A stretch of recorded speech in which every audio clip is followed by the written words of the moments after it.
आप सभी का अपने चैनल स्वरूप एकेडमी में स्वागत है। आज हम कक्षा 10 की बात करते हैं, जिसमें क्या पढ़ेंगे, साइंस पढ़ेंगे। साइंस का कौन सा चैप्टर आज स्टार्ट करेंगे? फोर्थ चैप्टर है। कौन सा चैप्टर है? चौथा चैप्टर है, जिसका नाम है कार्बन और उसके यौगिक। कार्बन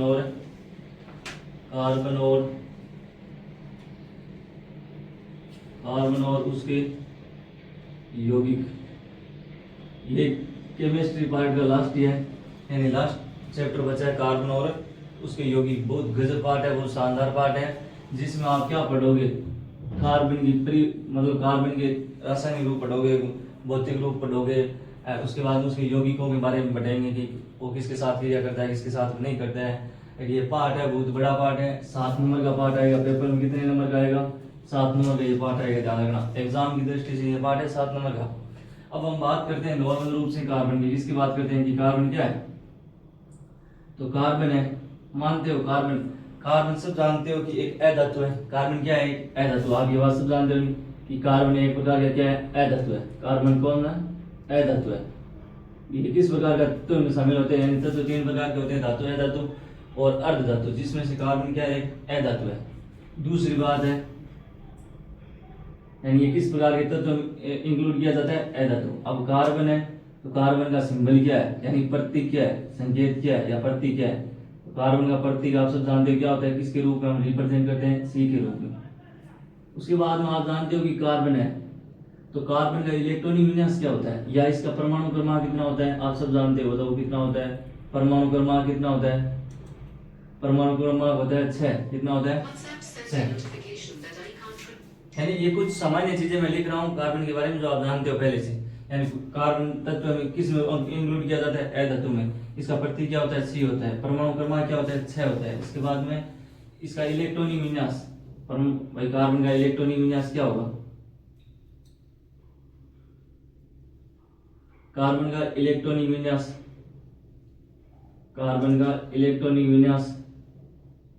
क्या होता है? मतलब इलेक्ट्रॉनिक विन्यास क्या होगा? 2 और 4 होगा। 2 और 4 होता है। मतलब इसके बाहरी कक्षक में कितने इलेक्ट्रॉन उपस्थित होते हैं? 4 होते हैं। ठीक है, जिसको मैं किसके रूप में लिख सकते हैं हम?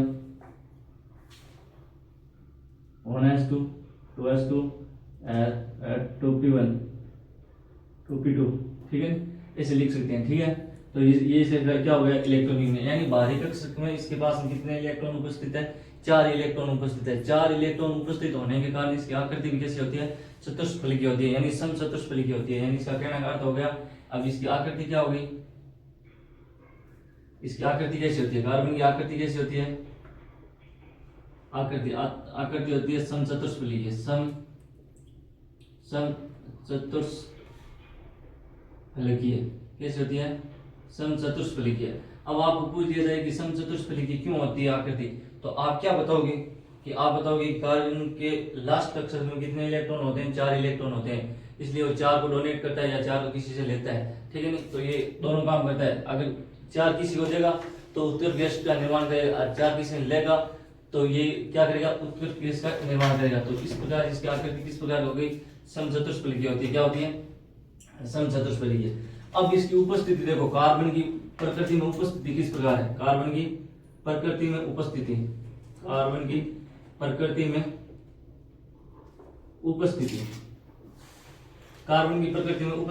किस प्रकार है?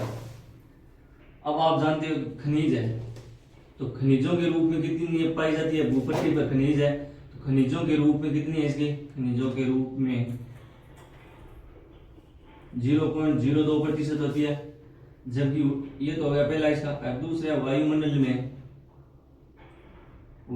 में CO2 के रूप में कितनी उपस्थित है? 0.03% है। कितनी है? 0.03% है। अब आप ये दूसरी बात इतना ध्यान रखना कि प्रकृति में उपस्थित होने का अर्थ है ये सजीव में भी सजीव होते हैं। सजीवों में प्रत्येक जो आकृति उनकी बनी होती है वो किसके पर आधारित होता है? कार्बन पर होती है। तो टोटल सजीवों में कार्बन पाया जाता है। निर्जीव वस्तु होती है उस सभी में क्या पाया जाता है? कार्बन पाया जाता है। ठीक है, नहीं तो कार्बन हर एक पदार्थ, हर एक यौगिक, सभी में कार्बन उपस्थित होता है, ध्यान रखना।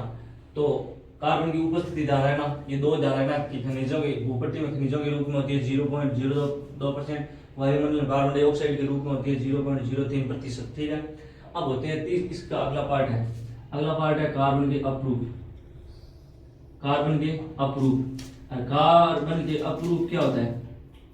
अपरूप की परिभाषा क्या होती है? आप जानते हो वैसे अपरूप की परिभाषा क्या होती है?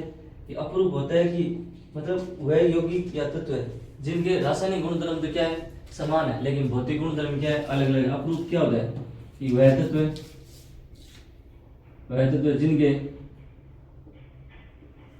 जिनके परमाणु के रासायनिक गुणधर्म तो समान है, केमिकल जो प्रॉपर्टी हो तो क्या है, समान है, गुणधर्म क्या है, समान है,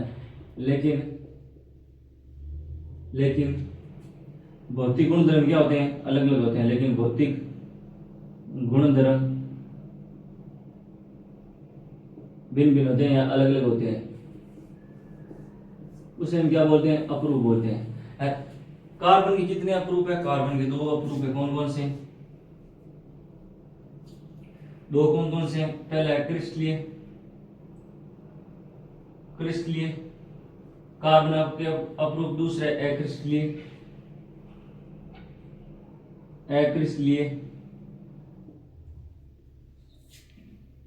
ठीक है। अब देखो क्रिस्टलीय कितने प्रकार का होता है? क्रिस्टलीय होता है 3 प्रकार का। सामान्यतः सभी आपको ये पढ़ाते हैं कि कार्बन के कितने अपरूप हैं, सभी आपको ये पढ़ाते हैं कि कार्बन के कितने अपरूप है, 3 अपरूप होते हैं, जबकि वो नहीं होते। कार्बन के 2 ही अपरूप होते हैं, एक क्रिस्टलीय होता है, एक अक्रिस्टलीय होता है। क्रिस्टलीय में कितने प्रकार होते हैं? 3 प्रकार होते हैं। पहला प्रकार होता है, मान लेते हैं ग्रेफाइट हो गया, दूसरा हो गया हीरा, तीसरा हो गया फ्लोरीन। ठीक है। इसमें क्या होता है? इसमें बहुत सारे होते हैं, जैसे कोक, कोयला, कास्ट, काजल, कोयला गैस, ये सभी जो उपस्थित होते हैं वो किस में होते हैं? अक्रिस्टलीय होते हैं। ठीक है नहीं? क्रिस्टलीय कितने प्रकार का होता है? 3 प्रकार। जबकि आपको इस पार्ट में ये पढ़ना, क्रिस्टलीय रूप पढ़ना, अक्रिस्टलीय रूप कक्षा 8 में आपने पढ़ा होगा। अब क्रिस्टलीय रूप में ग्रेफाइट है, तो ग्रेफाइट की इनकी संरचना, पहली बात है इन तीनों की संरचना में इधर देखो पॉइंट बनाकर लिख रहा हूँ, इनकी संरचना कैसी होती है? तो इसकी संरचना कैसी होती है? षटकोणीय होती है। कैसी होती है? षटकोणीय होती है। याद रखना है कि कुछ ही टॉपिक है जो याद रखने योग्य है। इसकी संरचना कैसी होती है? षटकोणीय। इसकी होती है त्रिआयामी चतुष्फलकीय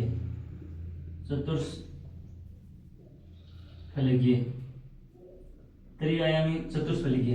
ये होती है फुटबॉल के समान। किसके समान होती है? फुटबॉल के समान। दूसरी बात है चालकता। आप सभी जानते हो धातु विद्युत की क्या होती है? भूचालक होती है। लेकिन क्या है? ग्रेफाइट चालक सुचालक होती है। क्या होती है? सुचालक होती है। ये तो है सुचालक, ये हो जाएगा कुचालक, और ये भी क्या है? कुचालक है। अगला मान लेते हैं उपयोग इसके, तीसरा टॉपिक मान लेते हैं उपयोग। इसका उपयोग, ग्रेफाइट का उपयोग किसमें किया जाता है? ग्रेफाइट का उपयोग मान ले तो कार्बन के जो बहुत सारी सामग्री बनाने में किया जाता है, जैसे पेंसिल की नोक होगी, इनमें बहुत सारी वस्तुओं में इनका किया जाता है। तो विभिन्न प्रकार की वस्तुओं में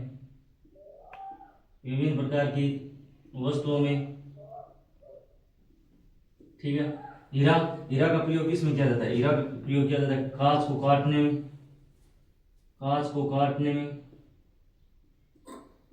काटने में वह ये प्रकृति के सबसे क्या है? ठोस धातु है। इसका उपयोग, इसमें सबसे पहले धातु कौन सी थी जिसका प्रयोग हुआ था? तो कोबाल्ट का हुआ था, जिसको बोलते हैं सीसा, जिसको क्या बोलते हैं? कोबाल्ट। तो इनके बारे में आपको इतनी छोटी सी जानकारी ध्यान रखनी है, क्योंकि ये खास कोई इंपॉर्टेंट नहीं है। नॉर्मल रूप से आपको इतनी चीज पूछी जाती है, किसी आकृति क्या होती है, ये चालकता है, इसका उपयोग क्या होता है। ठीक है। अगली स्लाइड में हम स्टार्ट करते हैं। अगला टॉपिक है देखो रासायनिक आबंध, यानी रासायनिक आबंध किस प्रकार बनता है, आबंध या बंध किस प्रकार बनता है, केमिकल बॉन्ड पढ़ेंगे। अगला टॉपिक है वो है रासायनिक बंध। क्या है? रासायनिक बंध। रासायनिक बंध क्या होता है? रासायनिक बंध होता है कि कोई यौगिक है, यौगिक के परमाणु के मध्य बल के कारण जो बंध बनता है उसको क्या बोलते हैं? रासायनिक बंध बोलते हैं। यानी यौगिक के तत्व में परमाणु के मध्य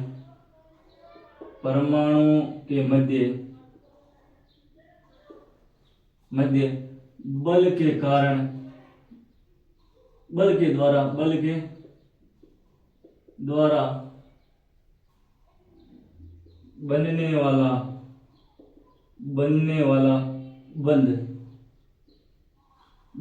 बंध कौन सा बंध होता है? रासायनिक बंध होता है। बंध या बंध एक ही बात होता है, क्या बोलते हैं उसको?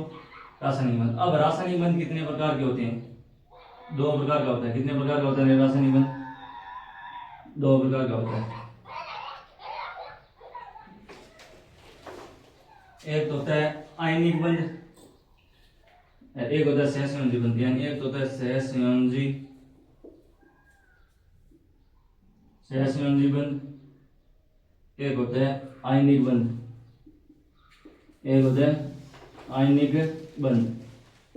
आयनिक बंध क्या होता है? आयनिक बंध होता है जो वह बंध जो इलेक्ट्रॉनों के स्थानांतरण से बनता है, यानी नेगेटिव चार्ज और पॉजिटिव चार्ज की वजह से बनता है। तो हमने पिछले पार्ट में पढ़ा था। तो आयनिक बंध कौन सा होता है? वह बंध या वह आबंध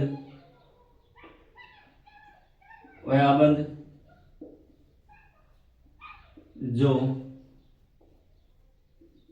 इलेक्ट्रॉनों के स्थानांतरण या आयनों के इलेक्ट्रॉनों के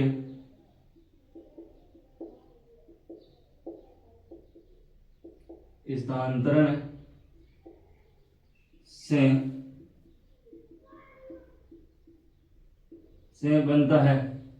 वह आबंध जो इलेक्ट्रॉनों के स्थानांतरण से बनता है। जैसे देखो एग्जाम्पल के रूप में देखो सोडियम क्लोराइड है। तो सोडियम क्लोराइड में क्या हो जाएगा? सोडियम क्या है? पॉजिटिव है, क्लोरीन क्या है? नेगेटिव। जब इनकी क्रिया करेंगे क्या बनेगा? NaCl बनता है या नहीं बनता है? तो ये जो पॉजिटिव और नेगेटिव चार्ज किसको बता रहा है? इसमें बता रहा है कि आयनों का क्या हो रहा है? आपस में स्थानांतरण हो रहा है। जो स्थानांतरण हो रहा है वो स्थानांतरण किसको रिप्रेजेंट कर रहा है? आयनिक यौगिकों को कर रहा है। अब सहसंयोजी में क्या होता है? मान लो परमाणु के मध्य वह आबंध, इसे मैं लिख रहा हूं, देखो वह आबंध जिनमें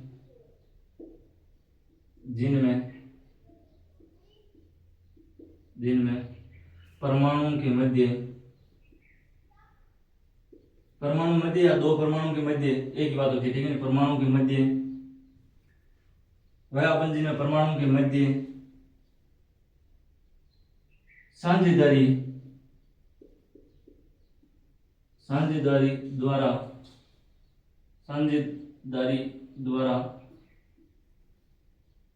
युग्म का निर्माण होता है। युग्म का निर्माण होता है। युग्म का क्या होता है? निर्माण होता है। मध्य परमाणु के मध्य इलेक्ट्रॉनों की साझेदारी, नाम इलेक्ट्रॉनों लिखेगी, इलेक्ट्रॉनों की साझेदारी द्वारा युग्म का निर्माण करते हैं, ठीक है? तो वो एकल बंध होगा, द्विबंध होगा, त्रिबंध होगा। तो इसलिए सहसंयोजी ये कितने प्रकार का होता है? बंध 3 प्रकार का होता है। कितने प्रकार का होता है? 3 प्रकार का होता है। और 3 प्रकार कौन कौन से हैं? पहला होता है एकल सहसंयोजी बंध,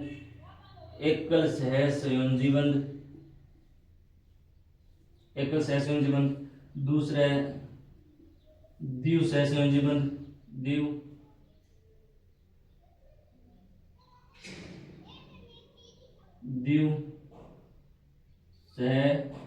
द्विसहसंयोजी बल, तीसरा है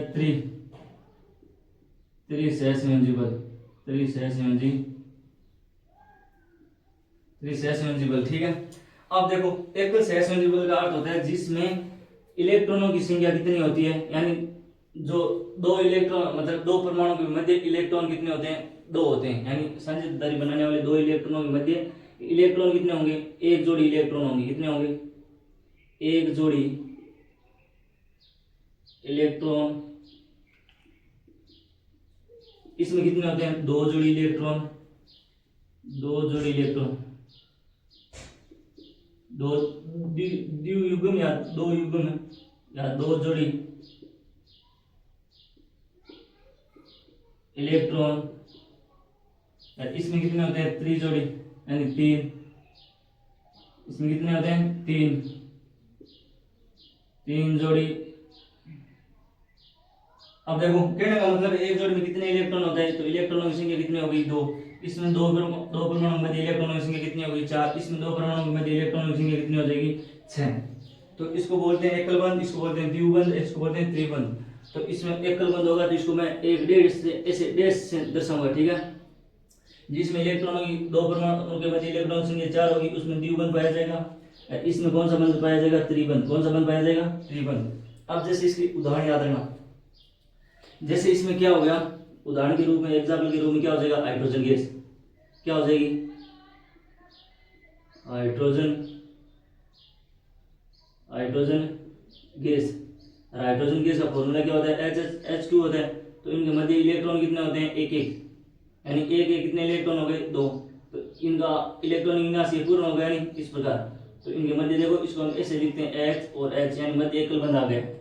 आगे देखो द्विबंध, तो द्विबंध में कौन आ जाएगा, ऑक्सीजन गैस। कौन आ गई, ऑक्सीजन गैस। ऑक्सीजन गैस का फॉर्मूला क्या होता है, O2 होता है। क्या होता है, O2 होता है, ठीक है। तो ऑक्सीजन के मध्य इलेक्ट्रॉन कितने आ जाएंगे, 4 आएंगे। तो 2 इसके हो गए, 2 इसके हो गए, 2 इसके हो गए और 2 इसके हो गए। तो ये अपना इलेक्ट्रॉनिक विन्यास इस प्रकार पूरा कर लेगा, ये अपना इलेक्ट्रॉनिक विन्यास इस प्रकार पूरा कर लेगा। तो O के मध्य द्विबंध आ जाएगा, O के मध्य क्या आ गया, द्विबंध। इसी प्रकार से इसमें क्या हो जाएगी, नाइट्रोजन गैस। कौन सी हो जाएगी, नाइट्रोजन गैस। नाइट्रोजन गैस में कितना हो गया, यहाँ पर मान लो नाइट्रोजन है तो यहाँ पर इनमें 3-3 आते हैं। कितने आते हैं, 3-3। तो इसका इलेक्ट्रॉन पूर्ण विकास हो जाएगा, इसमें भी हो जाएगा। इनके मध्य त्रिबंध आ जाएगा। क्या आ जाएगा, त्रिबंध, ठीक है। तो इस हिसाब से हमने क्या पढ़ा है, रासायनिक बंध पढ़ा है। रासायनिक बंध क्या होता है, यौगिक तत्वों के परमाणु के मध्य बल के कारण बनने वाले बंध को क्या बोलते हैं, रासायनिक बंध। रासायनिक बंध 2 प्रकार का होता है, एक संयोजी होता है, एक आयनिक होता है। आयनिक वो होता है जो इलेक्ट्रॉनों के स्थानांतरण से बनता है। सहसंयोजी 3 प्रकार का होता है, एकल, द्वि और त्रि, ठीक है। तो आगे देखो स्लाइड में पढ़ते हैं। अब देखो सहसंयोजी का एक थोड़ा बिंदु और पढ़ देते हैं कि सहसंयोजी आबंध बनाने वाले यौगिक के गुणधर्म या यौगिक के गुण। थोड़ा ये टॉपिक है कि आप इसको ध्यान रखना, ठीक है। तो क्या होता है कि सहसंयोजी यौगिक बनाने वाले जो यौगिक होते हैं उनके मध्य प्रबल क्या पाया जाता है, आबंध पाया जाता है, ठीक है। तो क्या है कि सहसंयोजी, पहला इसका गुण क्या हो जाएगा कि सहसंयोजी आबंध बनाने वाले यौगिकों के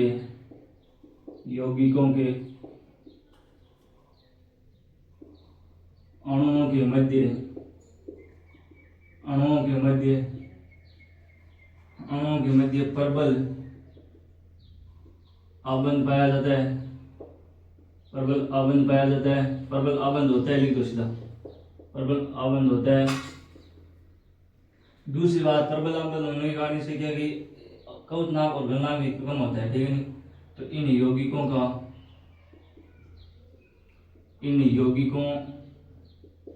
का गलनांक व कवचनाक कम होता है। दूसरा गुण यह हो गया। तीसरा गुण क्या हो गया, ये विद्युत के क्या होते हैं, कोचालक होते हैं। ये विद्युत के सामान्यतः विद्युत के क्या होते हैं, कोचालक। सामान्यतः विद्युत के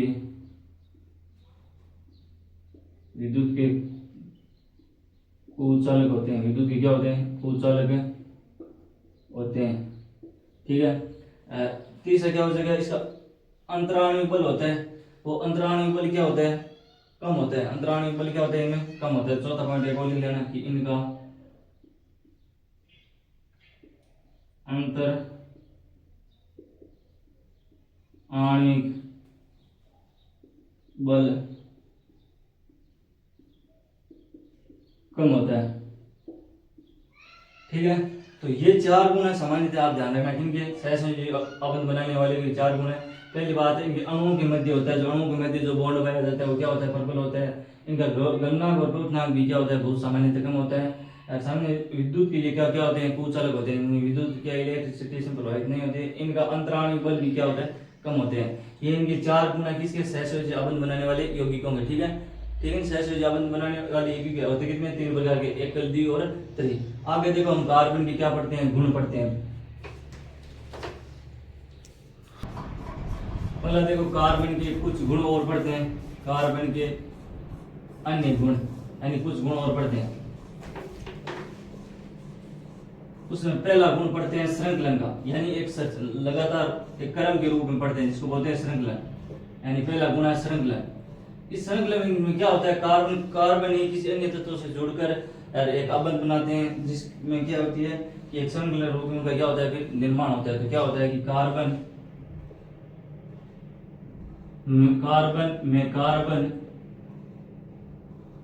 अन्य यौगिक, कार्बन के ही अन्य यौगिकों के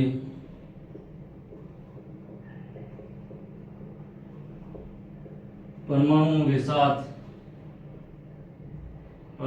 साथ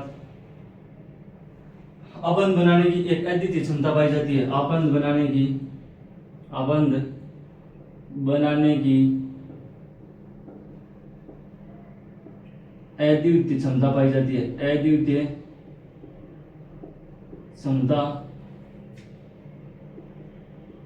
पाई जाती है। क्या पाई जाती है, अद्वितीय। इस गुण को हम क्या बोलते हैं, श्रृंखलन गुण बोलते हैं। और जबकि ये दूसरी बात है, इसमें क्या होता है कि सहसंयोजी आबंध की जो प्रकृति है, नहीं प्रकृति कार्बन में क्या होती है, बड़ी संख्या में होती है। तो दूसरा गुण इसका कौन सा हो जाएगा, पहले ये हो गया, दूसरा में क्या हो जाएगा कि सहसंयोजी जो बंध हमने पीछे पढ़ा है, नहीं जो सहसंयोजी बंध के कारण कार्बन बड़ी संख्या में अणु बनाने की क्षमता रखता है। अणु बनाने की क्या रखता है, क्षमता रखता है। ठीक है, ये हो गया श्रृंखलन। दूसरा है चतुर्संयोजकता। चतुर्संयोजकता।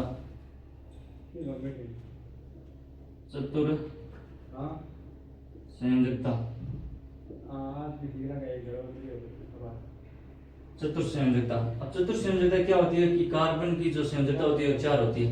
सामान्यतः हम जानते हो, मैंने लिखा था।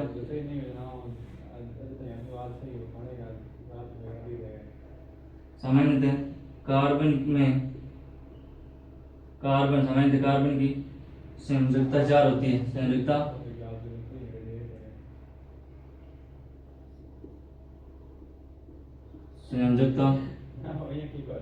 4 होती है। संयोजकता 4 होती है। तो ये क्या करेगा, 4 किसी को देगा और किसी से 4 लेगा। यानी कार्बन के 4 परमाणु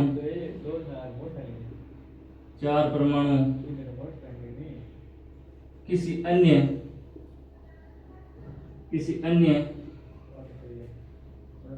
परमाणु के साथ मिलकर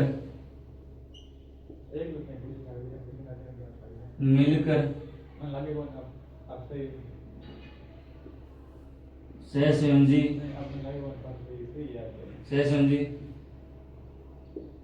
बंध बनाता है। तो इसमें क्या होगा, उसकी आकृति कैसे हो जाएगी, चतुष्फलकीय। आकृति कैसे हो जाएगी, चतुष्फलकीय। कहने का अर्थ इसका यह है कि क्या या तो किसी को 4 इलेक्ट्रॉन डोनेट करेगा या किसी 4 इलेक्ट्रॉन लेगा, तो वो उसकी आकृति किस हिसाब से बन जाएगी, चतुर्संयोजकता के रूप में हम क्या करते हैं, परिभाषित करते हैं। अब देखो कार्बन के ये गुण पढ़ लिए। अब आगे हम पढ़ेंगे हाइड्रोकार्बन की यौगिक पढ़ेंगे। अगला जो टॉपिक होगा वो पढ़ेंगे अगली क्लास में। किसमें पढ़ेंगे, अगली क्लास में। ये क्लास आज यहीं तक समाप्त होती है। अगर आपको क्लास अच्छी लगी है तो लाइक और सब्सक्राइब कीजिए। आप सभी का धन्यवाद।